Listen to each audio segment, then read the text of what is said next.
ಹೊತ್ತು ಆಗಮಿಸುತ್ತಿರುವ ಆನೆ, ಜಂಬೂ ಸವಾರಿ ನೋಡಲು ಜನಸಾಗರ, ಹೆಲಿಕಾಪ್ಟರ್ನಿಂದ ಪುಷ್ಪಾರ್ಚನೆ. ಎಸ್, ಈ ದೃಶ್ಯ ಕಂಡುಬಂದಿದ್ದು ಬೆಂಗಳೂರು ಗ್ರಾಮಾಂತರ ಜಿಲ್ಲೆ ಆನೇಕಲ್ನಲ್ಲಿ. ನವರಾತ್ರಿ ಪ್ರಯುಕ್ತ ಆನೇಕಲ್ನಲ್ಲಿ ಜಂಬೂ ಸವಾರಿ ಆಯೋಜಿಸಲಾಗಿತ್ತು.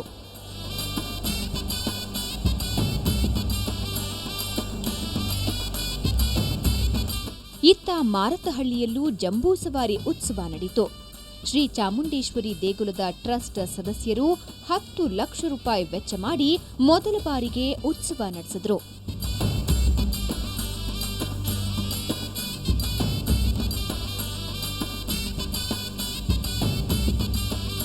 ಮಲ್ಲೇಶ್ವರಂನ ಗಂಗಮ್ಮದೇವಿ ದೇಗುಲದಲ್ಲೂ ವಿಶೇಷ ಅಲಂಕಾರ ಮಾಡಲಾಗಿತ್ತು. ಜೊತೆಗೆ ಮನೆಯಲ್ಲಿ ಗೊಂಬೆ ಕೂರಿಸದವರು ಗೊಂಬೆಗಳ ದರ್ಶನ ಪಡೀಲಿ ಅಂತ ಗೊಂಬೆಗಳನ್ನು ಸಹ ದೇಗುಲದಲ್ಲಿ ಕೂರಿಸಲಾಗಿತ್ತು. ನಾವು ಬೊಂಬೆಗಳೆಲ್ಲ ಏನೂ ಇಡಲ್ಲ, ನಮ್ಮದೆಲ್ಲ joint family. So almost 20 vehicles ಇದೆ. ಅದೇ ಒಂದು ದೊಡ್ಡ ಹಬ್ಬ ನಮಗೆ. ಇವತ್ತು ಮಡ್ಲಕ್ಕಿ ಕೊಡ್ತಾ ಇದ್ದೀವಿ. ಇಲ್ಲಿ ಆಲ್ಮೋಸ್ಟ್ ನಮಗೆ ಅನ್ಕೊಂಡಿರೋದೆಲ್ಲ ಆಗಿದೆ. ತುಂಬ ಚೆನ್ನಾಗಾಗ್ತಾ ಇದೆ, ತುಂಬ ನಂಬಿಕೆ ಇದೆ. ಸೊ ಬರ್ತಾ ಇದ್ದೀವಿ. ಬಸವನಗುಡಿ ಗವಿಗಂಗಾಧರೇಶ್ವರ ದೇವಾಲಯದಲ್ಲಿ ಬನ್ನಿ ಮರಕ್ಕೆ ಸೀರೆ ತೊಡಿಸಿ ವಿಶೇಷ ಅಲಂಕಾರ ಮಾಡಿ ಪೂಜೆ ನೆರವೇರಿಸಲಾಯಿತು. ಪೂಜೆಯಲ್ಲಿ ಶೃಂಗೇರಿ ಪೀಠದ ಕಿರಿಯ ಶ್ರೀಗಳು ಪಾಲ್ಗೊಂಡಿದ್ರು. ಒಟ್ನಲ್ಲಿ ರಜಾದ ಮಜವನ್ನ ಮೈಸೂರಿನಲ್ಲಿ ಕಳೆಯಲು ಆಗದವರಿಗೆ ಬೆಂಗಳೂರಿನಲ್ಲೇ ಅಂಬಾರಿ ವೈಭೋಗ ನೋಡೋ ಅವಕಾಶ ಸಿಕ್ತು.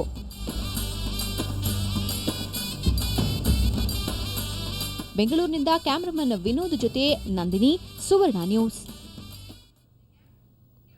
ಅಷ್ಟಲಕ್ಷ್ಮಿಯರು ಸಾಲಾಗಿ ನಿಂತಿದ್ರೆ ಇತ್ತ ವಿಭಿನ್ನ ಗಣೇಶನ ಮೂರ್ತಿಗಳು, ಮನಸೆಳೆಯುವ ನಾನಾ ತರದ ಗೊಂಬೆಗಳು, ಹೀಗೆ ವಿಭಿನ್ನ ಶೈಲಿಯ ಗೊಂಬೆಗಳನ್ನು ಇಟ್ಟು ಪೂಜೆ ಸಲ್ಲಿಸ್ತಾ ಇರೋದು ಮತ್ತಿಕೆರೆಯ ಅನಸೂಯ. ಮನೆ ಮನೆಯಲ್ಲೂ ನಾಡಿನ ಕಲೆ ಸಂಸ್ಕೃತಿಯನ್ನ ಉಳಿಸಿಕೊಂಡು ಹೋಗಬೇಕು ಅನ್ನೋ ಆಸೆ ಇವರದ್ದು. ವಿಶೇಷ ಅಂದ್ರೆ ಗೊಂಬೆಗಳಿಗೆ ಅನಸೂಯ ತಾವೇ ಸ್ವತಃ ಅಲಂಕಾರ ಮಾಡ್ತಾರೆ. ಪ್ರತಿದಿನ ಮನೆಯಲ್ಲಿ ಭಜನೆ ಕೂಡ ನಡೆಯುತ್ತೆ.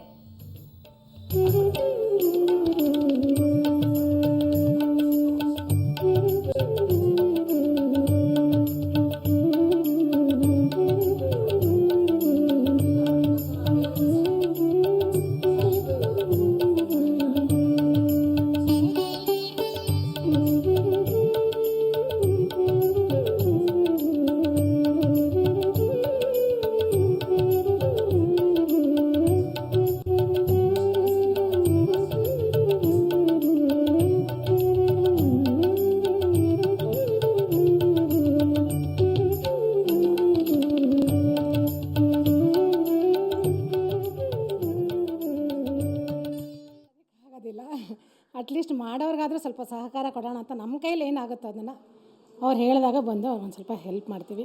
ಬಟ್ ಇದನ್ನೆಲ್ಲ ನೋಡಿದಾಗ ನಮಗೂ ಅನಿಸುತ್ತೆ, ನಾವು ಇದನ್ನೆಲ್ಲ ಮಾಡಬೇಕು, ಈ ಸಂಪ್ರದಾಯನ ಉಳಿಸ್ಕೊಬೇಕು.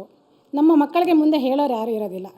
ನಾವಿವತ್ತು ಮಾಡಿದ್ರೆ ಅಲ್ವಾ ನಮ್ಮ ಮಕ್ಕಳು ಮುಂದೆ ನಮ್ಮ ತಂದೆ ತಾಯಿ ಹೀಗೆ ಮಾಡ್ತಾಯಿದ್ರು, ನಾವು ಇದನ್ನು ಮಾಡಬೇಕು ಅನ್ನೋದು ಇರುತ್ತೆ. ಕಳ್ಳನಿಗೊಂದು ಪಿಳ್ಳೆನಿವ. ಹೌದು, ಕೆಆರ್ ಮಾರ್ಕೆಟ್ ಸ್ವಚ್ಛತೆ ವಿಚಾರದಲ್ಲಿ ವ್ಯಾಪಾರಸ್ಥರು ಹಾಗೆ ಮಾಡ್ತಿದ್ದಾರೆ.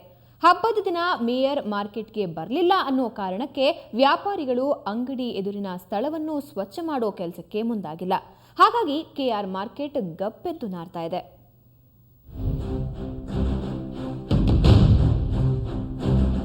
ನವರಾತ್ರಿ ಹಬ್ಬ ಕೆಆರ್ ಮಾರ್ಕೆಟ್ ನಿನ್ನೆಯವರೆಗೂ ಗ್ರಾಹಕರಿಂದ ಗಿಜಿಗುಡ್ತಿತ್ತು. ಇನ್ನು ಇಲ್ಲಿ ಬಿದ್ದ ಕಸವನ್ನಂತೂ ಕೇಳೋದೇ ಬೇಡ.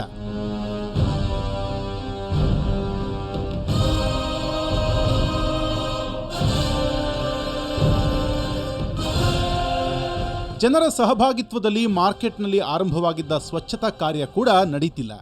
ಹಬ್ಬದ ಹಿನ್ನೆಲೆಯಲ್ಲಿ ಇಂದು ಅಧಿಕಾರಿಗಳು ವಿದ್ಯಾರ್ಥಿಗಳು ಬಂದಿಲ್ಲ.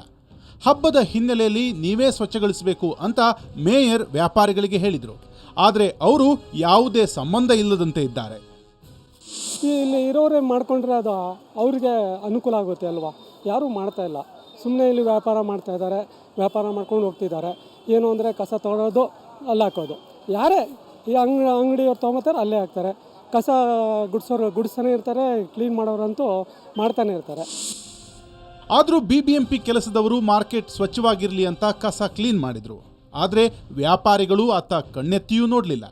ಕೇಳಿದ್ರೆ ಇವತ್ತು ಸ್ವಚ್ಛಗೊಳಿಸೋದಕ್ಕೆ ವಿದ್ಯಾರ್ಥಿಗಳು ಬಂದಿಲ್ಲ ಅಂತಾರೆ. ಅಲ್ಲಿನೂ ರಾಶಿ ಇದೆ ಅಲ್ವ, ಇದೆಲ್ಲ ತುಂಬ ಗಲೀಜಿದೆ. ಎಲ್ಲ ನೆನ್ನೆಲ್ಲ ಹಬ್ಬ ಆಯ್ತಲ್ವಾ, ಅದಕ್ಕೋಸ್ಕರ ಇವತ್ತು ಇದ್ದಾರೆ. ಇಲ್ಲೆಲ್ಲ ಬಂದು ಎತ್ತಾರೆ, ಬಂದು ಎಲ್ಲ ಕ್ಲೀನ್ ಮಾಡ್ತಾರೆ, ಪರವಾಗಿಲ್ಲ. ಹಬ್ಬದ ನೆಪ ಹೇಳಿ ವ್ಯಾಪಾರಿಗಳು ಕಸವನ್ನು ಸ್ವಚ್ಛ ಮಾಡದಿರೋದು ಎಷ್ಟರ ಮಟ್ಟಿಗೆ ಸರಿ? ತಮ್ಮ ಅಂಗಡಿ ಜಾಗವನ್ನು ತಾವೇ ಸ್ವಚ್ಛಗೊಳಿಸಿದ್ದಲ್ಲಿ ಮಾರ್ಕೆಟ್ ಕಸಮುಕ್ತವಾಗದಾದರೂ ಹೇಗೆ? ಬೆಂಗಳೂರಿನಿಂದ ಕ್ಯಾಮ್ರಾಮನ್ ರೇಣುಕಾ ಪ್ರಸಾದ್ ಜೊತೆ ಮಮತಾ ಮಾರ್ಧಾಳ, ಸುವರ್ಣ ನ್ಯೂಸ್.